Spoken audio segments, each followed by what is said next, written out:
everyone, welcome back to my channel or welcome to my channel, and today's video we are going to talk about how you can build true self-love. We are going to go through some common self-love mistakes that you should avoid, then see what true and real self-love actually looks like, and then some methods with which you can incorporate self-love into your everyday life. So without further ado, let's get into it.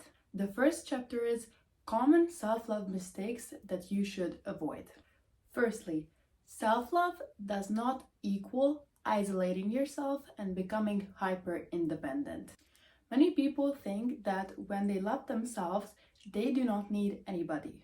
But it is okay to need other people. It is okay to need help from family members, from friends. It is okay to need love because we are social creatures. We are designed to have relationships. We are designed to need other people's helps, love, etc. It is okay to be vulnerable and it is okay to need other people. That is just the way we are.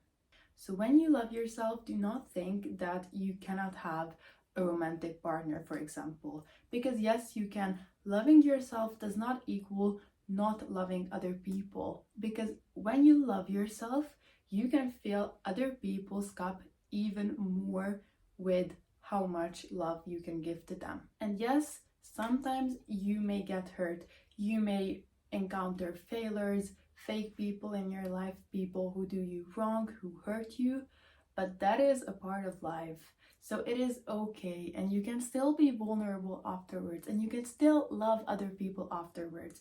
So it is okay to need other people, and you do not have to isolate yourself in order to love yourself. Number 2, self-love is not a destination, it is a journey. I always say that self-love is not a task. Self-love is a lifestyle. It is the way you think about yourself, the way you view yourself, the mindset you have, the things that you let into your life, your boundaries. This is all connected to self-love. And it is not a task, it is a lifestyle. So it is not something that you want to get out of the way. And because it is a lifestyle and because everybody is constantly changing, you are constantly changing, your self-love journey will not look the same always. And it is not something that you can say that, oh, I love myself enough now and I can get out of it now. Because by the time you will actually feel like you love yourself, you will want to continue loving yourself. It has become such a key part of your life that you will not want to let go of it. And because you always change and you always grow, your self-love journey will look different in different phases of your life. So for example, when I started my self-love journey, I needed to let go of other people's validation and on appreciating my validation rather than needing it from other people. Then I wanted to focus more on my mindset and how I thought about myself. I was doing affirmations a lot. And now, for example, I'm trying out new hobbies, trying out new things, always wanting to get out of my comfort zone, always finding ways to get out of my comfort zone. So the way that you change, your self-love journey will also change with you. Thirdly, self-love does not equal being selfish. Many people think that if you love yourself, you will automatically become selfish, but that is not true. Putting yourself first and putting your needs, your well-being first is not selfish. It is the bare minimum that you have to do for yourself because you deserve it. Loving yourself is also not selfish because if you love yourself, you can love others more, and you can only meet other people so deeply as deeply you have met yourself. And if your own cup is full, then others get to enjoy the heavy overflow. But if you are struggling on the inside, if you are insecure, if you have different problems, issues, then you will not be able to help others outgrow or grow into their new version of themselves because you still have to grow. And you have to put yourself first. And when you love yourself, when you are learning every day, when you are taking care of yourself, then you can inspire others to do the same. So it is not the least amount of selfish. And fourthly, many people cannot tell the difference between self-love and self-care. Self-care means looking after yourself. It is getting your hair done, getting your nails done, for example, working out, getting some fresh air. Whereas self-love is working on your inner self. It is going to therapy if you need it. It is journaling. It is meditating. It is changing how you view yourself, how you talk to yourself. So self-love focuses on your inner world, on why you are feeling a certain way, how you can improve that. And self-care is mostly little things that you do to feel good about yourself momentarily. And that brings us into chapter number 2, what self-love actually looks like. Self-love is loving and accepting yourself through it all, through the failures, through the bad times, the difficult times when you may have made a mistake. You tell yourself that it is okay, and you treat yourself with compassion and with acceptance, because you understand that you are a human being and all human beings make mistakes. It is such a normal thing in life, and it is necessary in order to grow. And you understand this, and you treat yourself with so much self-compassion that you can stick with yourself even through those difficult times. And when those difficult times have passed, you will look back, reflect on what happened, and you will become stronger and wiser, and you will gain more knowledge throughout those difficult times. It doesn't depend on outside factors because it is constant within you. It is always there, and you know you can always go back to yourself when you need it. Self-love also means having a self-serving mindset. What do I mean by this? I mean having an abundance mindset rather than a scarcity mindset. Your scarcity mindset is controlled by fears, those fears not letting you take risks. You are not brave enough to step out of your comfort zone. You may feel that because of your scarcity mindset.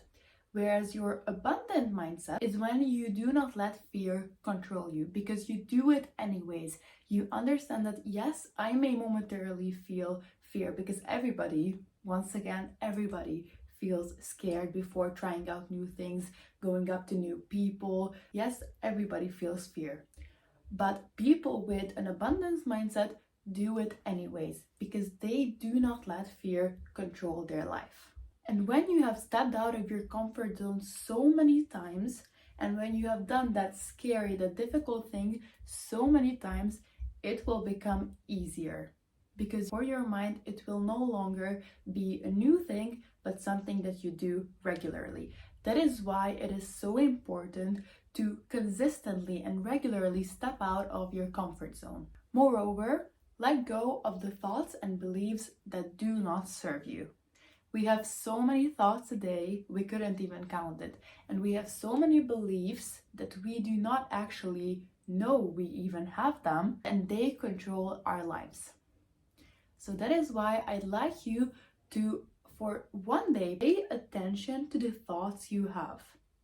And you can do this with journaling as well. It's just that you journal and you just write down whatever comes to your mind. And you will find that so many things come to your mind, so many, and you don't even know that you are thinking about those things that much, but they take away so much of your energy. And that is why you should put more emphasis on, and you should focus your energy more on thoughts and beliefs that serve you. And this is also where favoring your energy comes in. The goal ultimately is to favor your energy. What do I mean by this? You want to achieve a higher vibration, because if you are vibrating on a low level, then you will not be able to attract the things that you, for example, want to manifest, your desired, your dreams. But if you raise your vibration, you can do this by practicing gratitude, by journaling, meditating. By these ways, you raise your vibration and you will manifest your desires so much more easily. Having a good routine, a good morning routine, a good evening routine can also raise your vibration so much. Because if you think about it, imagine two different morning scenarios. In one scenario, when you wake up, you get on your phone, then you have to rush. And in the other scenario, you wake up, have a slow morning routine, do some face mask, eat breakfast, have a cup of tea, coffee, matcha, whatever, you have a slow morning, whereas in the other scenario, you are rushing. And rush kills your vibration so much. You will start your day vibrating so low that you will not be able to actually attract the things that you would like to attract. Whereas when you focus on yourself, when you have a slow morning routine, you do the things that you actually love and actually raise your vibration, your day will be so much better. Self-love also means self-appreciation. It is so important to sometimes check on with yourself and actually pay attention to how far you have come, to how much you have grown, to the mistakes that you have made in the past but you know you would never make again because you have learned from them, from the difficult time, because you have tried again and again, and you can be so proud of yourself for that, because you deserve your own appreciation. Because if you do not appreciate yourself and thinking about the future, constantly thinking about what you could have done better or what you will have to do in the next month, week, or year, for example, you are never appreciating what you have truly done, and that will lead to burning out so quickly. So it is truly important to, for example, set yourself a little task that once a week, every Sunday, check in with yourself. What have I done this week that helped me gain self-love? And you will find so many things, and these do not have to be big things. These can be, oh, I journaled once, I did affirmations once, I actually went jogging, I moved my body, I got more fresh air than usual. These things are also contributing to how much you love yourself, because yes, this is also self-care, but self-care is also a form of loving yourself. And that brings us to the last chapter, which is going to be about practical ways to love yourself. So I'm going to share with you some useful methods and tips that you can incorporate into your life that actually help you gain self-love. First of all, have action-supported beliefs. So what do I mean by this? For example, you may have an affirmation that you sometimes say that I am confident and that I respect myself. But what do you do when you go out and you actually have to show some self-respect? You cannot even say no. So what you do and what you say do not match. And this is the best way to sabotage yourself, because you are telling yourself that what you say does not matter, because you are showing yourself that what you say does not match your actions. That is why you have to focus on doing the things that you actually promise yourself you would do. So for example, if you would like to respect yourself more, then practice saying no.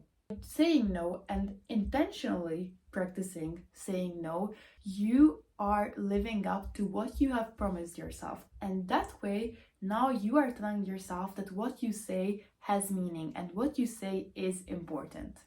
So have action-supported beliefs. The second is controlled consumption.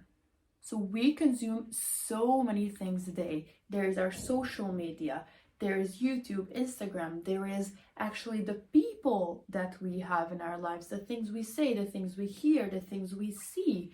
There are so many things that we consume. Yet there are some that we actually can control. And it is key to control these. Because, for example, if you say that you want a healthy long-term relationship, but you always watch videos that say that all men are toxic, then how do you want to attract great and loving and healthy men? You won't, because what you are manifesting into your life are toxic men. So you need to become conscious about what you are consuming, for example, this content, and then you need to cut it out of your life or change that. That is the better. Change that to content that actually supports what you would like to get in life. And by consuming that type of content, you will make it possible for yourself to attract that. And this is the same with, for example, friends or family members. If they have a scarcity mindset, if they have beliefs that are holding them back, those beliefs or that mindset will hold you back as well, because they will reflect their own beliefs onto you. and those beliefs will hold you back from reaching your full potential. The third is self-discovery, because how could you love yourself if you do not even know yourself? So self-discovery is also a part of loving yourself. And that can mean doing shadow work questions, journaling, meditating, revisiting your childhood. I do this sometimes by looking at old pictures, or when my parents, for example, tell me stories about what I used to be like, and these actually comfort you so much. And if you practice journaling, for example, or there are great meditations out there that you can do in order to let go of bad experiences that happened in the past, and some actually enlighten you certain experiences that you forgot you even have, but they still have the power to control your life, even though you forgot you had them. So self-discovery is a key part of loving yourself, and it is mandatory if you would like to achieve true self-love. Fourthly, practice self-compassion. I have already talked about this, but that can mean accepting yourself if you make a mistake, because we are human and you do not need to expect perfection from yourself, because nobody is perfect and you do not have to be perfect neither. Fifth one, lastly, create joy for yourself. And this is so great by romanticizing your life, because when you romanticize your life, you want to find the beauty in every little moment of your life. And by doing that, you create joy and fulfillment in your life. And that will raise your vibration so much, and you will start to love your life and love yourself even more. So try to create intentional joy for yourself.